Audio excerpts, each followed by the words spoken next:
Part 5. There is no peaceful white nationalism. Contemporary Euro-American fascism leans hard on white supremacy, so let's talk about that. One thing that modern fascists are very good at is marketing, and that's because they know their audience. They know that if anti-fascists shut them down, liberals might be inclined to take their side, and they increase their chances of that happening if they can lie by marketing themselves as peaceful. By now, we've seen that words like peaceful and violent are somewhat politically looser than we might have initially supposed, but fascists will do whatever they can to appear peaceful specifically in the eyes of liberals. White supremacists will rebrand themselves as white nationalists, white identitarians, white civil rights activists, or alternative ethno-nationalists, or the alt-right, finger quotes everywhere. They'll do sneaky things occasionally like denounce the Nazis or denounce the KKK. They won't call it a white supremacist rally, they'll call it a free speech rally or a march against communism. They don't call it the Seattle... You've heard of the Free Speech Club at UBC, right? Someone? Free Speech Club. Oh, yeah, I do believe I have.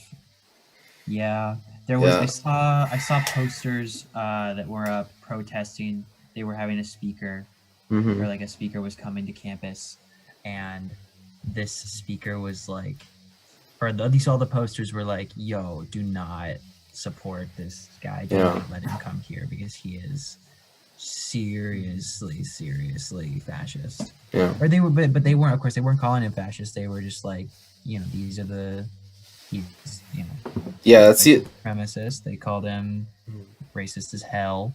Yeah. But I feel like they wrote something down. Either he was coming to speak for the Free Speech Club, or the Free Speech Club was like, like something like that. I think that their club name was on the poster, and that's the only time I've ever heard of them, because I didn't see them. Yeah, and I never heard anyone talk about them. It's a lot easier to support a claim that somebody's white supremacist or racist than the rather nebulous idea of them being fascist, especially when you're writing it on a poster that you're trying to discourage the public, like you. Right. Like if they said fascist on this, and this doesn't apply specifically to you, but on average, a lot more people are going to take that a lot less credibly, because there's a ton of people who just have the immediate reaction to anybody who's calling someone a fascist. Oh, they're overreacting, right? Yeah. Yeah, because that's, Yeah, like, because we don't have fascists on this campus. Yeah. And Nazis aren't political. Nazis don't, no one lets Nazis talk in front of crowds anymore. Yeah. Not at the modern day college campus. Yeah. Mm-hmm. So no, I shouldn't even act surprised. I definitely knew that there was a Free Speech Club. I didn't even think about it. Mm-hmm. Actually, that's not true. I think I saw I think the poster was also kind of calling out the Free Speech Club as well. Yeah. And we're just like, they're the Free Speech Club, so that they can get away with saying a bunch of racist shit. Yeah. Which that's usually how it goes. After seeing this video and hearing them talk about this, I'm like, that makes a lot more sense. That a Free Speech Club would be a thing. Mm-hmm. Huh. I want to contribute more and pause the video more. Mm-hmm. I am so tired. It was so easy for me to just like listen and like be taught instead of really like think and have something to say about it. I still don't quite understand how, like, what makes liberals more inclined towards supporting fascism than... I get that Antifa is like, it's a response to fascism. Mm-hmm. So, fascism with an end goal that limits, heavily limits free speech. Antifa, probably is, the only speech that they want to limit and suppress, in theory, is any fascist. Yeah, and that's not even suppressed, like he was saying. That's not suppressed on the state. That's not pass a law that says fascists aren't allowed to talk or else you'll be thrown in prison. That's just, hey, if you start speaking about fascism publicly, and that's a distinction too between just speaking and speech acts done in public to provoke other people to violence on behalf of your cause. Right. If you're going to do that, we're going to physically invest in suppressing you with our own persons, not with our money or with our state or with our vote, but we will, as a community, come together, agree as a community democratically that this is not healthy for our community, and proceed to suppress it. Right. So now, what makes liberals I still don't quite understand like this sharp distinction between liberals and Antifa behavior. Yeah, I think I'm trying to plan a lesson for the future about like liberalism, neoliberalism, because that's also an important topic to cover.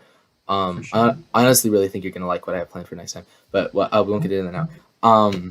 But yeah, I feel like most of what he says in the video, like contributes to that idea. Like at least like the liberals very much fetishize on the whole like both sides are bad. Like you need to be somewhere in the middle. Like you like what he's saying. Like you can't suppress people like this by doing their same policies against them.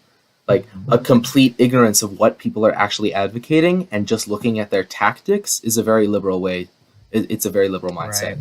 Like principally, I guess liberalism in it. So a few like simple, useful definitions of liberalism: capitalism plus democracy in an awkward fusion that usually undermines the democracy aspect, and the idea that if you make a just system, you can pour any ideas you want into it, and the result will, by definition, because the system is just, be just, regardless of how much Nazi racist shit you throw into it. That like the idea of a system that can filter that, and all you need to tell people to do is just to go vote. That is in itself a very liberal idea. Interesting. Okay. No, I think I get what you're saying. Actually, okay, that makes sense. Yeah, we'll come back to that in a week or two. Right. Okay. Yeah, I think it's been like 15 minutes, but I don't feel like we need to pause it because I think we covered most of it with the everything that I was saying before this about the free speech. I think that's pretty much what I would have said during the video, but hopefully more coherently. And I wrote the 3 points on the stream on the right side. And I don't know if you saw that, but you can keep those in mind. Right. Oh, okay. Yeah. I saw them. I just hadn't read them yet. Okay. It's the same thing I said earlier, just so you can keep them in mind. Let's go. Right. Okay. Cool. Ready? Just keep it going.